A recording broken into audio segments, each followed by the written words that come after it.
And in the season finale, Davy heads into the last day of school when she's stopped by the principal, who asks her if she's heard of this school that's a fancy boarding school out in Colorado called the Shrubland School. Davy has heard of it, and the principal goes on to say that every year they nominate their top junior to get in. Well, that was Davy, and she got in. All Davy's thinking about is the ability to put in that she got in on her college application. But the principal says, well, you could do that, or you could actually go there, which would be way better. But the idea of moving to Colorado for her senior year and not being at Sherman Oaks doesn't really look too appealing to Davy. She's kind of shell-shocked by this news. She goes into class, and her first class is that class with Ben as her lab partner. And she gives Ben the news, and he does his typical Ben Gross, insulting, but yet joking kind of way. But when she says she hasn't decided if she's going or not, Ben stops and says, David, you'd be stupid not to go. After that class, she has to tell her best friends, Fab and Eleanor. But Eleanor's adamant, you can't leave. Trent's about to graduate. He's already abandoning me. I can't lose you too. And Davy's not arguing it. She feels like they have so much to accomplish together before college. For example, her and Fabiola are still virgins. Or so she thought. Fabiola ends up telling him that about a week ago, her and Addison were hanging out, one thing led to another, and boop, Fab's not a virgin anymore. And at first, Davy is super excited for her, but then she realizes, holy crap, I'm the last one to lose my V card. And no one really had that on their bingo card because she's all horned up and really motivated to lose it. And she's convinced that she's not losing her virginity if she goes to the Shrubland School. Those dorks are not getting it on. She's seen Harry Potter. There's no sex in that. And she certainly doesn't want to be one of those people that goes to college a virgin. So she decides right then and there she's staying at Sherman Oaks. After school, Davy heads home, and that night at dinner, her mom asks her how her last day of school went. Davy never brings up the Shrubland School, but her mom already knows about it. The principal wasn't going to tell the student and not call the parent about it. Davy plays it off like it's not a big deal, but Mr. K, who is also at this dinner with Kamala, obviously, points out that it is a big deal. It's a very selective school. He applied to teach there and he got rejected. Kamala then starts pitching Davy on what a great school it is. Half of the 20 under 20s in the scientific community went there. But Davy stops everybody and tells them, I've already decided I'm not going there. And that's a pretty big surprise to Nalini, who says, are you sure? This school seems like it really could set you up for success. And the way Davy looks at it, she doesn't need that school to get into Princeton. She's already got incredible grades and a billion extracurricular activities. Davy's mom tells her that if she doesn't want to go, she's not going to push her. And Kamala says, really? You're not even going to make her go visit? And Nalini admits that she's not even ready to send her daughter off yet. So, no, she's not going to make her visit. They then eat dinner, the night ends, and right before Kamala leaves, she just has to point out that she thinks that's a mistake. She finds Nalini in her bedroom, and she tells her that she might be overstepping her grounds, but she really thinks Davy should at the very least go visit this school. She was terrified to leave her home and her family, but she's so glad that she did because Caltech has these unbelievable opportunities for her that just weren't available back home. She then says goodnight to Nalini, and Nalini says, thank you, I do appreciate your input. She then remembers a conversation she had with Mohan way back when Davy was just in preschool. Nalini hated being there. The parents were judgmental. She wanted to move back home. And it was Mohan who reminded her, we're doing all of this for Davy. We're doing it to give her the best opportunity to get into a really good school and have a great life for herself. She kind of lost track of that. So she goes downstairs, finds Davy, and says, we're visiting that school in Colorado. I've already booked the tickets. It's set. Davy, though, still has no interest in the school. And the next time she meets with Dr. Ryan, she vents to Dr. Ryan about the fact that she doesn't want to go out to Colorado and visit this nerd herd. And as Dr. Ryan points out, she just wants you to visit the school, Davy. You should give it a chance. It could be an amazing opportunity for you. Davy still pushes back on this. She doesn't really have any interest in going to the Shrubland School. She's had her whole senior year planned out since she was like 12, and it doesn't include going to Colorado. But she also doesn't have a choice because those plane tickets are non-refundable, so she's going. As her and her mom hop on a plane to Colorado, back in Paxton's garage, he's hanging out with both Trent and Eleanor. And Eleanor's a little concerned because while she doesn't want Trent to graduate, she's noticed that he also doesn't seem real motivated to graduate. Like, for example, he hasn't even picked up his cap and gown yet. She has to get Paxton to threaten him that he'll call somebody else his best friend, and then suddenly Trent's on board with picking up the cap and gown. But dealing with Trent really isn't on Paxton's mind because he's got a speech to prepare for. At Sherman Oaks, they don't have the valedictorian do the speech. They have kids vote on who should do the speech, and Paxton was voted the guy to do it.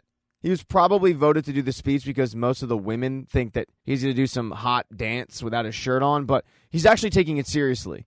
And for the first time in his life, a speech is coming really easily to him. A couple hours later, Davy and her mom touch down in Colorado, and right away, Davy just starts nitpicking the Shrubland School. But it starts winning her over when they meet a teacher named Mr. Ferris who says, no, call me Leo. We have all of our students call the teachers by their first name here.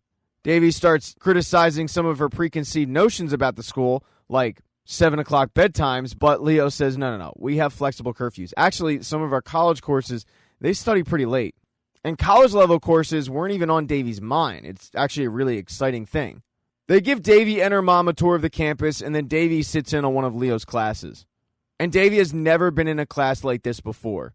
I mean, first of all, they're sitting outside in a circle. There's only about 10 of them, but everybody wants to learn. That is truly a first for Davy.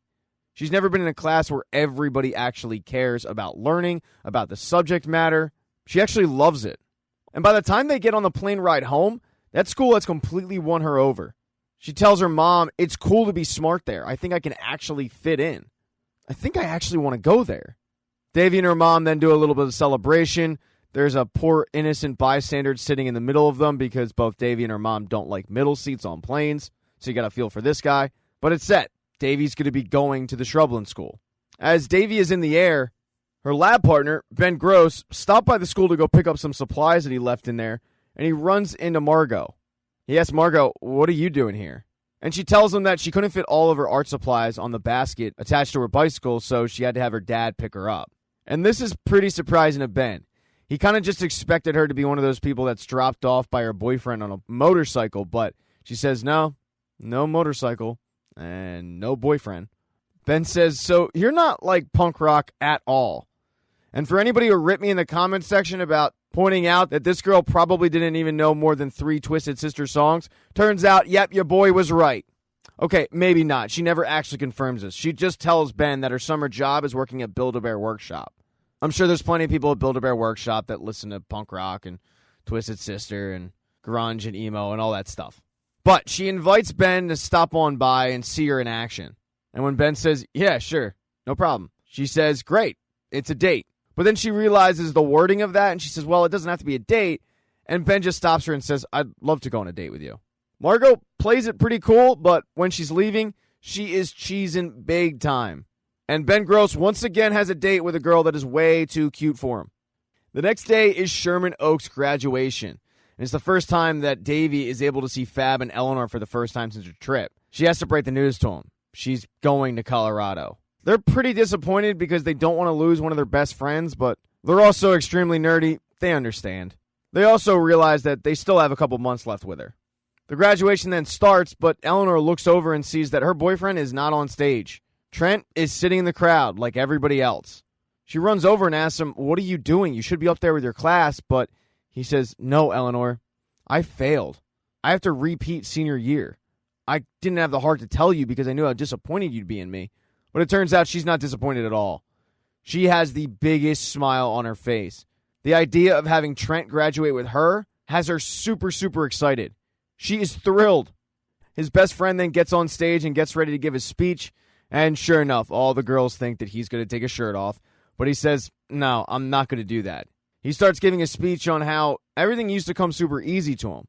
But then someone showed him how to push himself. And that person made him try things that he was bad at, like studying. And he is so grateful for that because now he knows he's more than just a hot guy.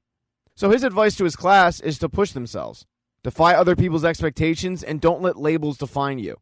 He then concedes the mic to the person who deserves to be up there, the actual valedictorian. Now that entire speech, even though it wasn't mentioned, was about Davy. You would think that Davy would have these butterflies in her stomach because her crush is talking about her on stage, but she doesn't. And as she's walking out with Eleanor and Fab, one of them makes mention of the fact that she's going to Colorado, and then she hears a familiar voice behind her say, wait, you're going? And it's Ben Gross. She tries to do her typical back-and-forth banter with Ben where they bust each other's chops and insult each other, but Ben doesn't do it. He tells her, I don't want you to go because I'll miss you. And all of a sudden, that's when Davy gets hit with the butterflies. They kind of give each other these puppy dog eyes for a little bit, and then Paxton has to come and break it up. Not intentionally, but he totally cockblocks. Or as Davy would put it, clam jams. It's all right, though. They don't seem too upset about it, and they congratulate Paxton on an incredible speech. Once Ben leaves, Paxton tells her, you know, Davy, I owe a lot to you. I know we've had some ups and downs, but I probably wouldn't be going to college if it weren't for you. And she tells him, I have a lot to thank you for, too. In a weird way, you helped me get over the death of my dad. Paxton doesn't quite understand how, and she explains that he was a dream that she desperately needed. He then tells her that she's got to come and visit him in Arizona sometime, and if she plays her cards right, she can even do some of his college homework for him. She then punches him on the shoulder for that remark. They chuckle, but then Paxton's mom and dad and Rebecca show up, and he goes and has a conversation with them, and his dad gives him the biggest hug. He is so proud of Paxton. But when Davy sees Paxton interacting with his dad, it hits her that she's never going to have that with her dad. All of a sudden, she gets super emotional. She realizes that she cannot leave Sherman Oaks. She can't leave her friends, but more importantly, she can't leave her mom. She walks home, and her mom is sitting on the porch, and Davy is crying and tells her mom, I'm not ready to leave you yet. But at this point, Nalini has accepted the fact that her daughter needs to go to Colorado. It's what's best for her future, and it's why her and Mohan left India. But Davy tells her no. Dad would not want us to be apart. Dad proved it himself. Life is too short. We don't know when our time is up. I need one more year with you. How is Nalini supposed to say no to that? I mean, she doesn't want to see her daughter go deep down. So they give each other a big hug, and Nalini tells her, that's fine. You can stay. But please don't be like the kid up the street who's living with his mom at the age of 50. Davy then heads upstairs to her room, puts her hands in her pocket, and then she feels something. And she realizes that there's one more thing that she has to get done. She heads over to Ben Gross's house, and Ben's kind of confused on why she's there. And that's when she hands him the one free Boink coupon that he gave her. She then heads into his room, and the two have sex. They do that sex thing with each other. Davy's not a virgin. And that is how Season 3 of Never Have I Ever ends. Thank you so much for getting this point of the recap. I really appreciate it.